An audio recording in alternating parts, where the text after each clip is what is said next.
What's up, everybody? Ivy Ross checking in. Make sure you guys like and subscribe this video. I really appreciate it. So let me just get right into this video. I didn't want to make it too long. I really, didn't expect to talk about this, but, Kanye West is, running for president. And I was going to talk about his song, but I think now it's even more, real that I should bring up something about this. So, I wanted to originally talk about the song Wash Us in the Blood with Kanye West and Travis Scott. And I just wanted to talk about that song. And, that song had a lot of, ADOS history, Black American history, talking about slavery, talking about police brutality, talking about mass incarceration. And in the video, his music video, they are bringing up the riots, the protesting centered around George Floyd, who was an ADOS man that was murdered in the hands of a police officer. So the song itself was okay.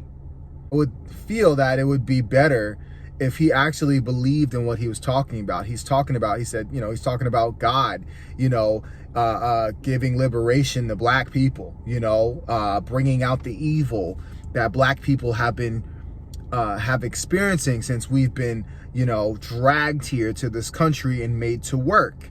It really seems that he made this song to just exploit Black people and Black experience, ADOS experience specifically, and to me, I'm not down with that. When you say things like slavery was a choice, or you go and run and hug Donald Trump, wearing a Make America Great Again hats, you're, supporting a man who is, an obvious white supremacist. He does not support any policies to fix this system of white supremacy in this country.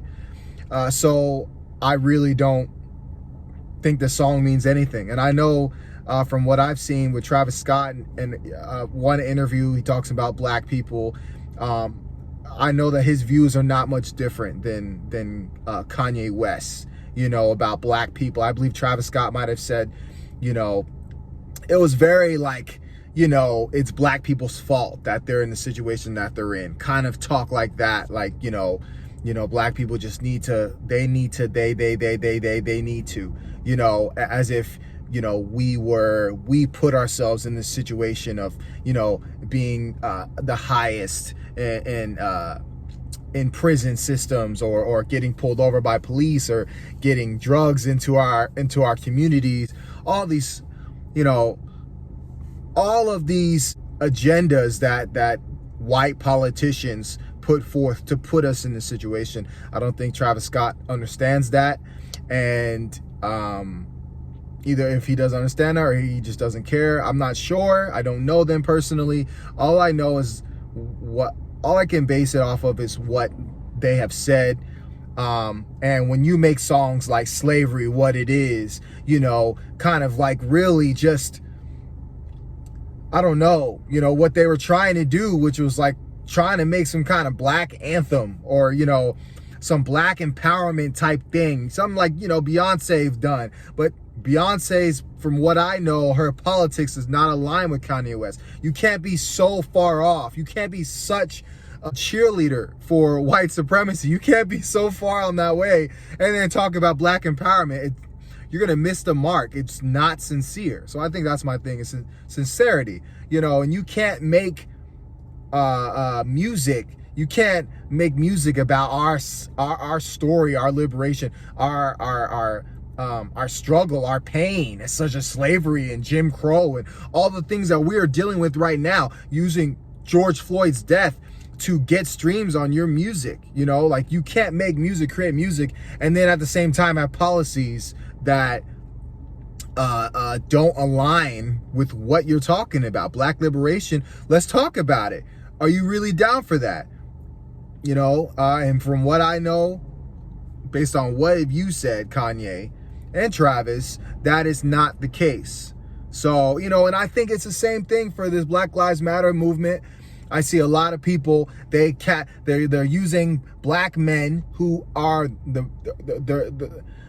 they catapult the movement, and people tie in their own personal struggles and conflate it with the original issue, which was George Floyd being killed, by a white officer, and the white officer was not arrested immediately and is not convicted or charged yet, and which has been a pattern, an ADOS pattern for black men for centuries, starting with police officers. It was slave patrol, and then slave patrol turned into police officers. When slavery ended, they arrested black men for not having work, for not having a job. They're not hiring they didn't hire black men, but then because they didn't hire the black men, they put them in jail so that those black men can be back working at the plantation, pretty much doing slavery. Because in the 13th Amendment, they abolished slavery, except that person is imprisoned. So, we have to understand that history, to really understand, when people are hijacking a movement. And so from what I've seen, a lot of Black Lives Matter, they're putting in LGBT things, they're putting in trans things, they're putting in all these extra, instead of, even black women, they make it, they make it all about, black women. And it should be about black people, regardless of your gender, regardless of your sexuality, regardless of your policies. It should be about ADOS people specifically, because when Jim Crow laws were made, when slavery was made, they did not give a damn if who you slept with or who you identify with or who you, supported. Oh shit. Yeah. Hold up.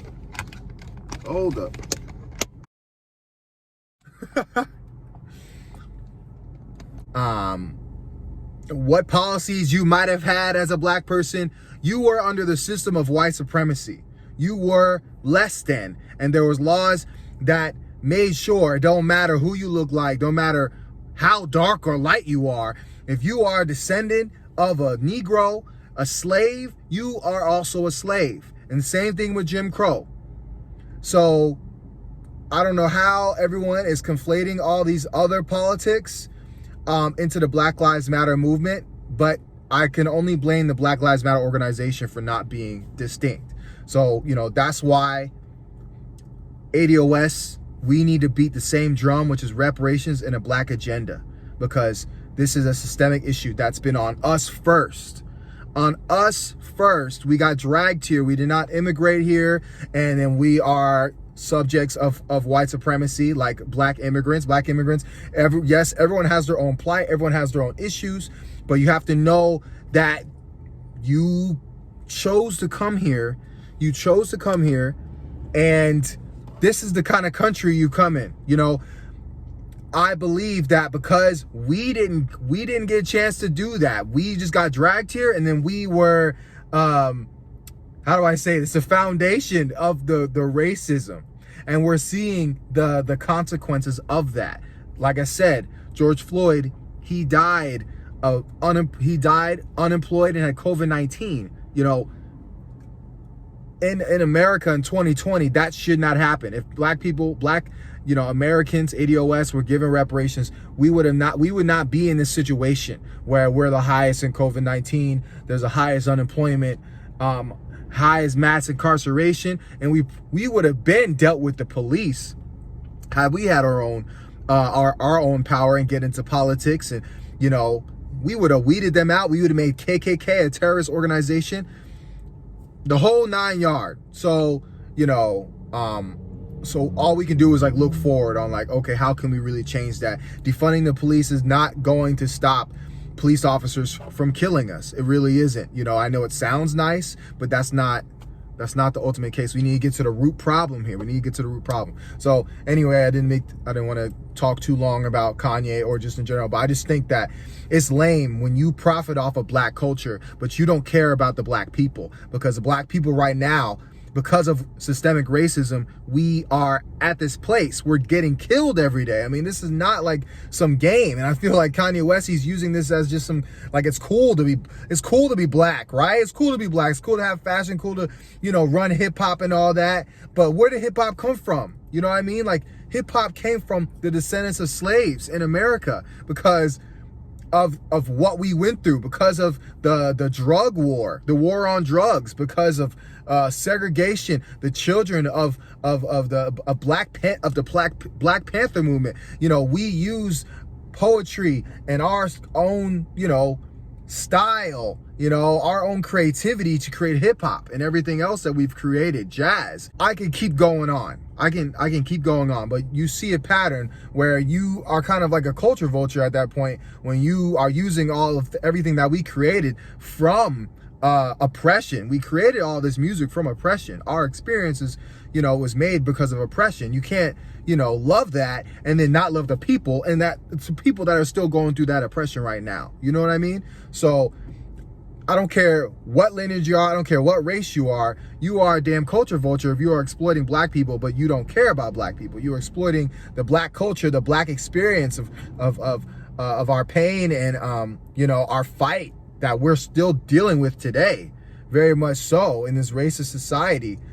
You are very much a culture vulture. So that's how I look at Kanye and Travis until I see different. So what I wanted to just touch on really quick about Kanye West running for president.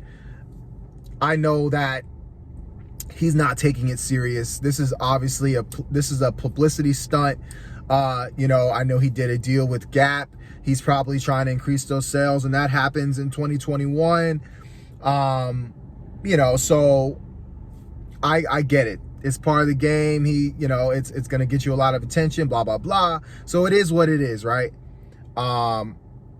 And what I want to say, since he's since he's running, I'm not going to completely cross him out. I want to know his policies.